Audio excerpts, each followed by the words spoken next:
Hello friends, welcome back to my channel learn with Richa.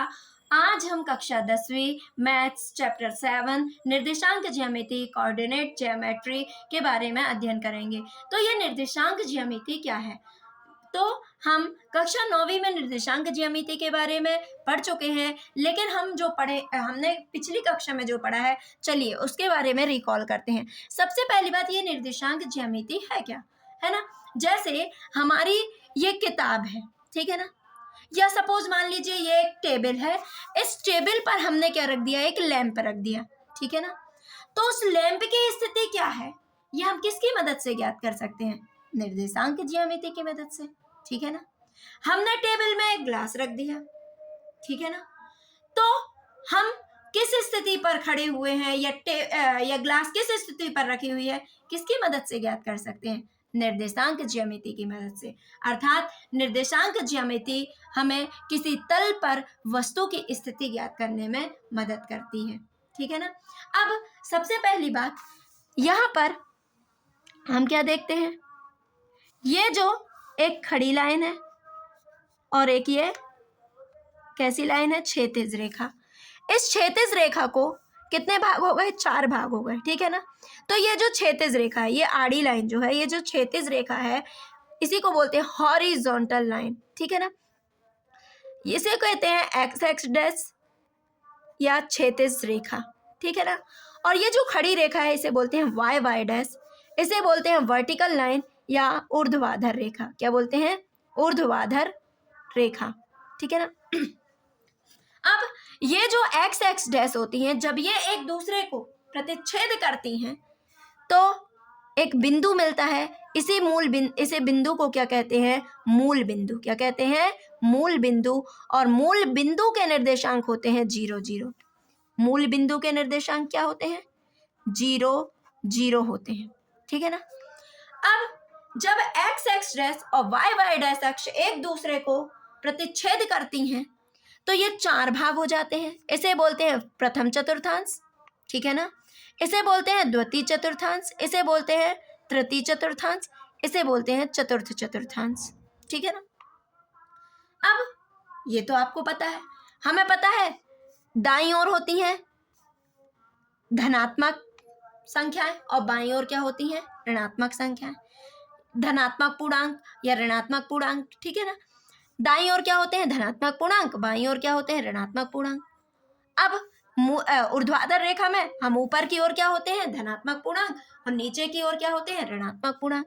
ये तो आपको पता होगा, ठीक है ना। अब देखो यहाँ पर पूछता है, जैसे हमने ये दे दिया 1 2 1 2 3, यहाँ आ गया ऋण 1 ऋण 2 ऋण 3, यहाँ पर हो गया 1 2 3, यहाँ ऋण 1 ऋण 2 ऋण 3, ठीक है ना। अब देखिए यहाँ पर पहले चतुर्थांश में के निर्देशांक क्या होते हैं? यहाँ भी धन है और यहाँ भी धन है, तो इसके जो निर्देशांक होंगे दोनों धनात्मक होंगे, है ना। एक्स अक्ष का भी धनात्मक होगा, वाई अक्ष का भी धनात्मक होगा।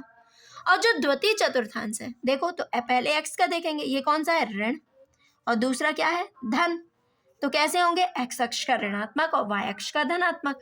अर्थात द्वितीय चतुर्थांश के जो निर्देशांक होंगे, ऋण, एक्स अक्ष का ऋणात्मक और वाई अक्ष का धनात्मक। और तीसरे चतुर्थांश में देखिए एक्स अक्ष का भी ऋणात्मक और वाई अक्ष का भी ऋणात्मक, है ना। तो दोनों के निर्देशांक क्या होंगे? ऋणात्मक होंगे।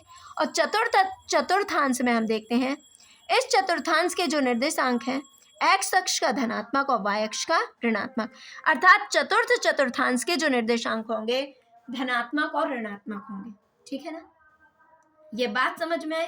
प्रथम चतुर्थांश में धन धन, द्वितीय चतुर्थांश में ऋण धन, तृतीय चतुर्थांश में ऋण ऋण, चतुर्थ चतुर्थांश में धन ऋण होते हैं। वो एक्स अक्ष को प्रदर्शित करेगा और बाद वाला वाई, ठीक है ना। पहला एक्स निर्देशांक को और दूसरा वाई निर्देशांक को प्रदर्शित करेगा, ठीक है ना। अब हम देखते हैं, ठीक है ना। इसलिए पहले मैंने देखो एक्स निर्देशांक का देखा तो ऋण था और वाई निर्देशांक का धन, है ना। मोस्टली स्टूडेंट कंफ्यूज हो जाते हैं। अब यहाँ तो दोनों ऋण ऋण थे, टेंशन नहीं है ना। एक्स का भी ऋण था, वाई का भी ऋण था। अब यहाँ पर देखो, यहाँ एक्स का धन था और वाई का क्या था? ऋण था। तो पहले धन फिर ऋण, मतलब x का निर्देशांक धनात्मक होगा, y का निर्देशांक ऋणात्मक होगा। ठीक, अब देखिए पूछी जाती है, जैसे हम देखते हैं एक बिंदु P, क्या है, एक बिंदु P, ठीक है ना, ये ले लेती हूं मैं, एक बिंदु P ये है, तो यहां पर क्या है 2 और y अक्ष में 3। ठीक, अब पूछता है कि दूरी क्या होगी, है ना, दूरी क्या होगी। तो जब ये दूरी पूछेगा तो दूरी के लिए पूछेगा कि बिंदु P की, बिंदु P है, बिंदु P की x अक्ष से दूरी क्या है। तो x अक्ष से दूरी ये है x अक्ष, ये है x अक्ष, इस x अक्ष से दूरी, ठीक है ना, ये जितनी है बिंदु P की बिंदु P की x अक्ष से दूरी ये है x अक्ष, इससे दूरी ये इतनी दूरी पर है। तो देखिए बिंदु P की x अक्ष से दूरी ये है बिंदु P, ये है x अक्ष, इससे दूरी ये देखो, यहां से यहां तक की दूरी कितनी है, बताओ कितनी है, ये यहां से 3, तो ये भी क्या हो जाएगी 3। तो बिंदु P 2 3 की x अक्ष से दूरी, x अक्ष से दूरी कितनी हो जाएगी 3। ठीक, अब बिंदु P की y अक्ष से दूरी, तो y अक्ष ये है, ये y अक्ष, इससे दूरी निकाल लो ये, तो ये कितनी होगी, इतनी ये होगी, तो इतना कितना है 2, तो ये भी क्या हो जाएगी, बिंदु P 2 3 की y अक्ष से दूरी क्या हो जाएगी, से दूरी कितनी हो जाएगी 2। समझ गए ना। अब ऐसे ही एक बिंदु दे दे PXY, बिंदु PXY की x अक्ष से दूरी, x अक्ष से दूरी क्या होगी, तो x अक्ष से दूरी क्या होगी y, है ना, x अक्ष से दूरी क्या होगी y। कैसे, जैसे हमने ले लिया, इसको ले लेते, सपोज इसको ले लो XY है ये, तो x अक्ष ये है, x अक्ष से दूरी इसकी क्या होगी, ये y है, तो ये भी y हो जाएगी, है ना। अब y अक्ष से दूरी, तो y अक्ष से दूरी ये कहलाएगी, तो ये कितनी है 2 x, तो ये क्या हो जाएगी x। तो बिंदु P की XY की x अक्ष से दूरी y, और बिंदु PXY की y अक्ष से दूरी क्या हो जाएगी x। समझ में आई। अब ध्यान दो, जैसे मैंने पूछा, समझ गए ना आप। जैसे फॉर एग्जाम्पल एक और मैं दे देती हूँ, जैसे ये है ना, ये हो गया 1 2 3 1 2 3 1 2 3 ऋण 1 ऋण 2 ऋण 3 1 2 3 धन के। ठीक, अब जैसे हो गया 3 और 2, ठीक, ये हो गया 3 और 2, ये है O ले लो या Q ले लो, है ना, यहाँ x अक्ष का से गया 3 और y अक्ष का क्या है निर्देशांक 2। ठीक, ये हो गया। अब पूछेगा बिंदु Q की x अक्ष से दूरी, तो x अक्ष ये है, x अक्ष से दूरी ये कितनी है, यहाँ से देखो 2, और y अक्ष से दूरी कितनी है, y अक्ष से दूरी मतलब ये जितनी है 3, हो रहा है ना।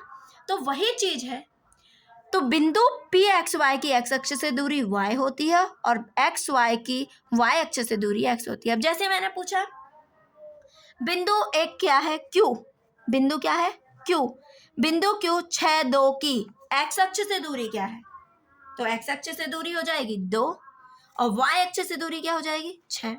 ऐसे ही पूछ लिया बिंदु ऋण 2 ऋण 8 की x अक्ष से दूरी क्या होगी, तो x अक्ष से दूरी ऋण 2 8 लिए हैं अपन, ऋण 2 ऋण 8, तो x अक्ष से दूरी ऋण 8 और y अक्ष से दूरी ऋण 2। ये बात तो आपको समझ में आ गई होगी, समझ गए ना, और ये मैंने बता दिया। अब ऐसे ही पूछ लेता है कि 2 चर वाले रैखिक समीकरण का मानक रूप क्या होता है। 2 चर वाले रैखिक समीकरण का मानक रूप होता है ax + by + c = 0। तो इसका आलेख कैसा होता है, तो इसका आलेख कैसा होता है भाई, इसका आलेख जो होता है वो एक सरल रेखा होती है। आलेख कैसा होता है, एक सरल रेखा होती है, ठीक है ना। अब यहाँ एक चीज और छूट गई, अब पूछ लिया जाता है x अक्ष के निर्देशांक को क्या कहते हैं, है ना। तो x अक्ष के निर्देशांक को भुज कहते हैं। क्या कहते हैं? एक्स अक्ष के निर्देशांक को भुज कहते हैं। ठीक है ना? भुज। अब पूछेगा क्यों 3 2 में भुज क्या है? तो भुज मतलब एक्स अक्ष का निर्देशांक, भुज 3 होगा, है ना? अब वाई अक्ष के निर्देशांक को क्या कहते हैं? के निर्देशांक को कोटि कहते हैं। क्या कहते हैं? कोटि। अब वाई अक्ष का निर्देशांक क्या है? 2, तो कोटि क्या हो जाएगी? 2। अब आपसे पूछेगा यहाँ पर कि 6 8 में बिंदु 6 8 में भुज कितना है? तो भुज क्या होगा? 6। पूछेगा कोटि कितना है? 8। ये नहीं है, ले लो 18 20। ठीक, ऋण 18 20 ले लो। पूछेगा कोटि कितनी है? तो कोटि 20। भुज कितना है? ऋण 18। तो भुज आना होता है एक्स अक्ष का निर्देशांक और कोटि आना होता है वाई अक्ष का निर्देशांक। ठीक है ना? तो ये आप समझ गए। तो एक्स अक्ष के निर्देशांक भुज कहलाएंगे और वाई अक्ष के निर्देशांक क्या कहलाएंगे? कोटि कहलाएंगे। ठीक है। अब यदि एक 2 चर वाला रैखिक समीकरण है ax + by + c = 0, तो इसका आलेख कैसा प्राप्त होता है? एक सरल रेखा प्राप्त होती है। जैसे अब आलेख दिया है y बराबर द्विघात समीकरण ax² + bx + c दिया हुआ है। ठीक है ना? इसका आलेख कैसा होगा? तो इसका आलेख कैसा होता है? परवलयाकार। कैसा होता है? परवलय, है ना? कैसा होता है इसका आलेख? परवलय होता है। तो y बराबर ax² + bx + c का जो आलेख होगा वो कैसा होगा? एक परवलयाकार होगा। ठीक है ना? तो रैखिक बहुपद या रैखिक समीकरण, इसका आलेख क्या होता है? एक सरल रेखा होती है। और द्विघात बहुपद या द्विघात समीकरण, इसका आलेख कैसा होता है? एक परवलय होता है। अगला प्रश्न है कि निर्देशांक ज्यामिति का उपयोग कहाँ होता है? तो निर्देशांक ज्यामिति का उपयोग भौतिकी के क्षेत्र में, इंजीनियरिंग के क्षेत्र में, किसके क्षेत्र में? इंजीनियरिंग के क्षेत्र में, और समुद्री परिवहन के क्षेत्र में।